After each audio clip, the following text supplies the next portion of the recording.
I will kill for the idea to be a Jewish state in a Jewish land.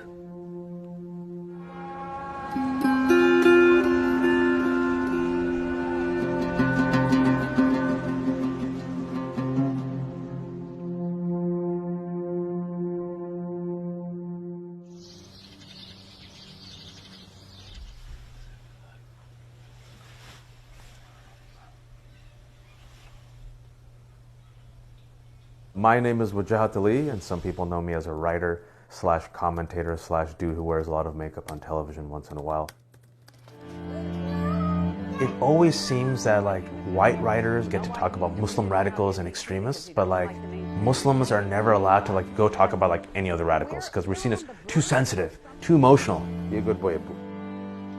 You know, growing up, I can say as a son of Pakistani immigrants, Israel was a colonizing force, a force of oppression and injustice. I want to go talk to Jewish fundamentalists, these settlers in the West Bank. If we can get some people to think about Israel and Palestine through new lens, new perspectives, why not?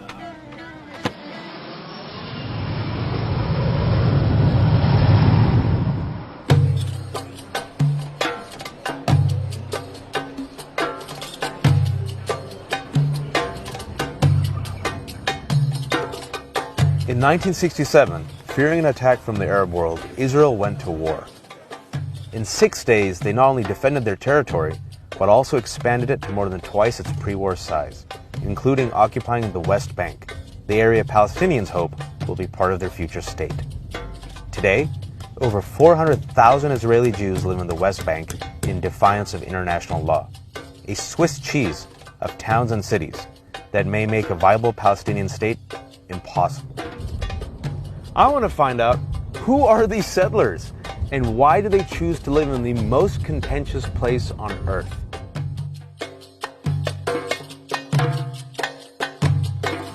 I feel like I'm in a very wealthy American suburb. All right, who wants coffee? I will gladly take if you are making, sir. And just let me see, where'd my wife put sugar? To you as a religious Jew, just explain to me, why would someone choose to live in the West Bank? This is the symbol of returned, restored Jewish sovereignty. The land and the dream of the land is what makes us able to exist.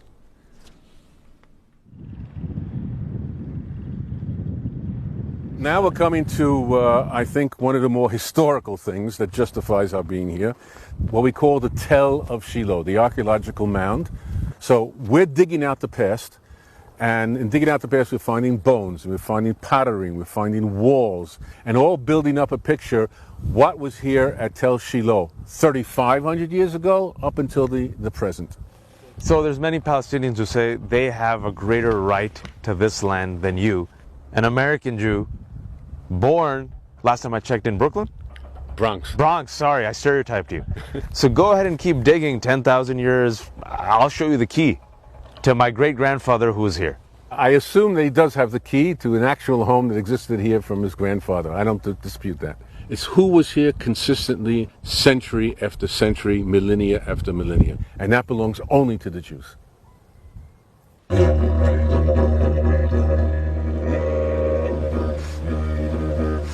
When you think of that like dumpy settlement, right? This is the dumpy settlement. You got like these shack-like things behind me, especially to the left.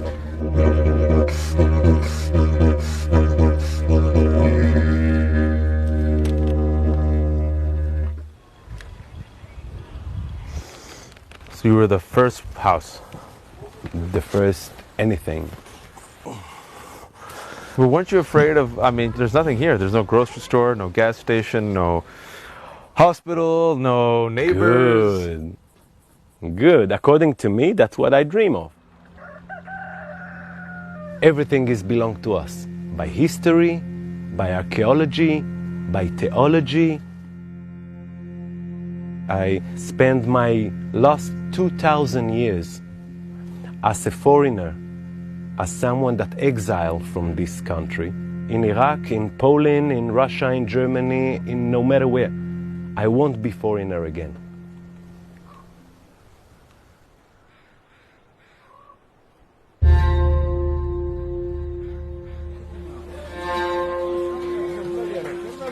The occupied territories and the settlement project have been the central and most divisive political issues in Israel since literally the moment of the ceasefire in June 1967.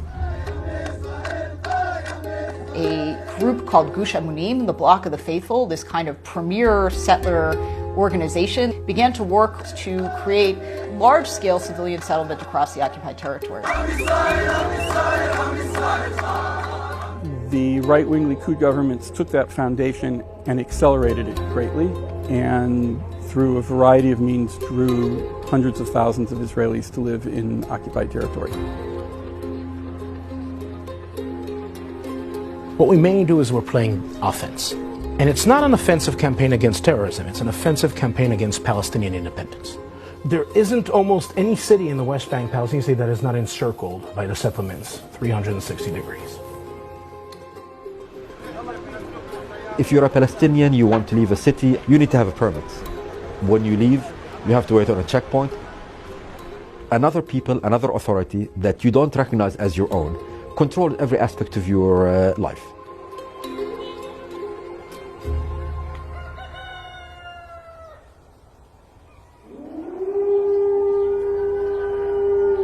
Three Israelis were killed by a Palestinian terrorist in the settlement of Halamish in the West Bank over the Jewish Sabbath. Guys, can we actually stop by on the settlement where this attack happened? And can we do a quick stopover?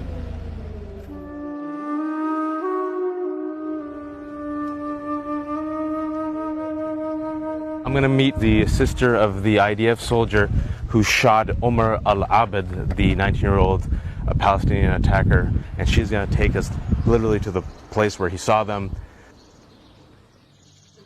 My family heard the screamings, and my brother ran out, and he jumped over the bush over here. From the window, he saw the terrorist who was stabbing Yossi, my neighbor.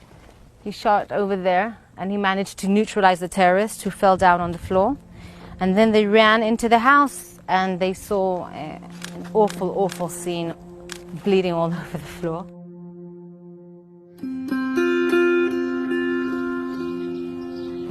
It's almost like the settlers are building homes on hot lava. Are they helping create the cycle of dysfunction? I think if anybody is not helping, it's the terrorists who are murdering people in their beds.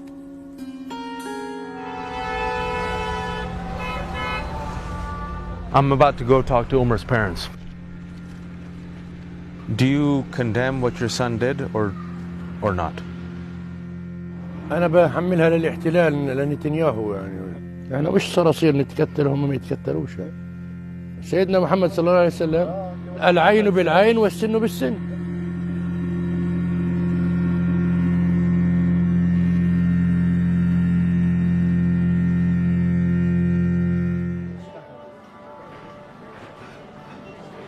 So Wajahad, how did it go? I'm dying to hear. We visited the family of this guy, this 19-year-old Omar. So we meet the father today. So what was the father's point? I didn't see any remorse. I didn't see any condemnation from him. There's posters of Omar everywhere. You know, I think he was very proud for what he did. But no kidding, Omar is a hero now. Isn't it interesting that in the holiest real estate on earth, where God thrives with all of his prophets, I have not thought about God in the past week. I haven't seen God anywhere.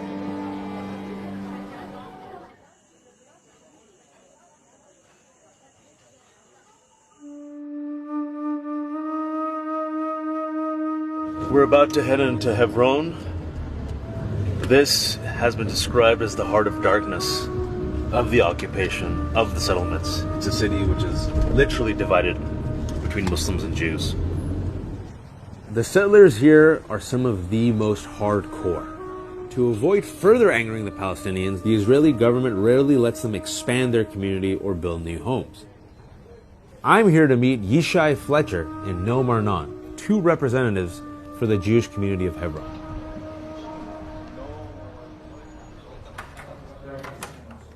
The Jews in Hebron today are in a ghetto.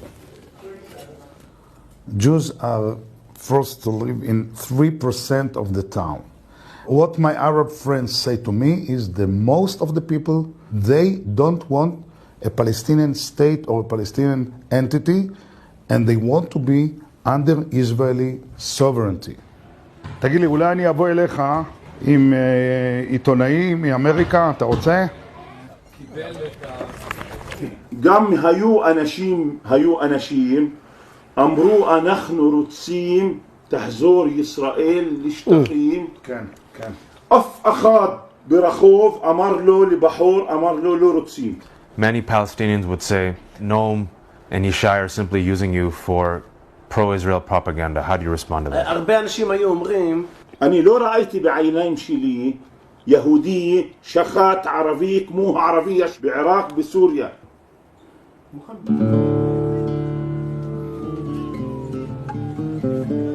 For both of you, is it worth the bloodshed and the conflict? What you perceive as bloodshed and conflict, we see is actually the end of 2,000 years of bloodshed and conflict. Today, in all of the wars of Israel, it's less than 2 days at Auschwitz. Okay? So to us, we actually see a time of great peace. But how do you reconcile that with Palestinian citizens of Israel? Can they be equal to Jews? No, not in my opinion. I don't deny democratic principles. I just say that they have to yield, the yield sign, to Zionist Jewish principles first, and then, of course, cater to democracy. But that's not the first principle, in my opinion. For you? Yeah, my opinion. I'm always talking about your narrative. Right, exactly. We're on the Palestinian side of Hebron. Behind me, you can see the IDF. They're not supposed to be here, but they kind of do what they want. We're now going up to the roof, and we've been warned not to stay there too long or go to the left. هون المستوطنين واليهود هون. Like 10 feet. بحكي له إنه إذا طلعت هون على السطوح مرات بلاحظ إنه بيبقى في مستوطنين فوق بيلطخوا علينا حجار، بيلطخوا علينا زبايل، مرات أناني خمرة، أشياء كثيرة. إذا طلعت من البيت على طول بيجوا بيقتحموا المستوطنين وبياخذوه.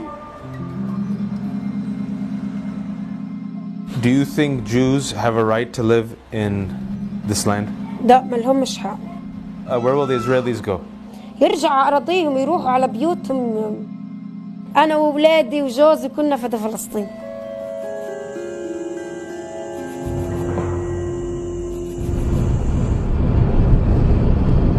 How are you feeling? I feel sad, man. I feel sad. Now I'm thinking about your asking me, I feel really sad. I feel sad. Hearing every single story, I felt sad.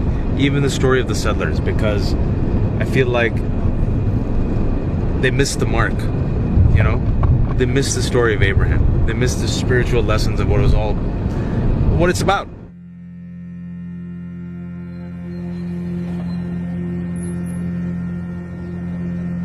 I'm just curious if these two sides can even talk. I'm about to go meet Rabbi Hanan Schlesinger. He's one of the leaders of this NGO group called Roots, which brings Israeli settlers and Palestinians together for dialogue.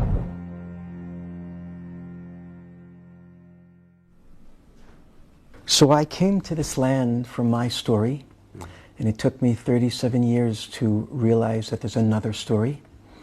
And now my mission in life is to help both peoples appreciate there's two stories here, and they're real and they're human and they're legitimate. I got an invitation to come to this place to meet Palestinians. I was apprehensive, perhaps even frightened, didn't know what would happen to me. I walked in and one of the Palestinians got up, and then he said a lot of things about the rigors of living under Israeli occupation. That was the first time in my life I heard someone use that word, occupation. It was so different from everything I know, anything I could imagine. So I was confused, and I was upset, and I was challenged, and I began a process that made me into what I'm becoming today. And suppose a Palestinian was here. They said, how can you not have seen me? I was there all along. You're giving yourself a pass. The closer you are, the less you see. The attitude of colonial America to the Indians is the attitude of America to the blacks. We've done things, we, I mean human beings. 20 years later, how could you have done that? Didn't you see? Didn't you see? the way that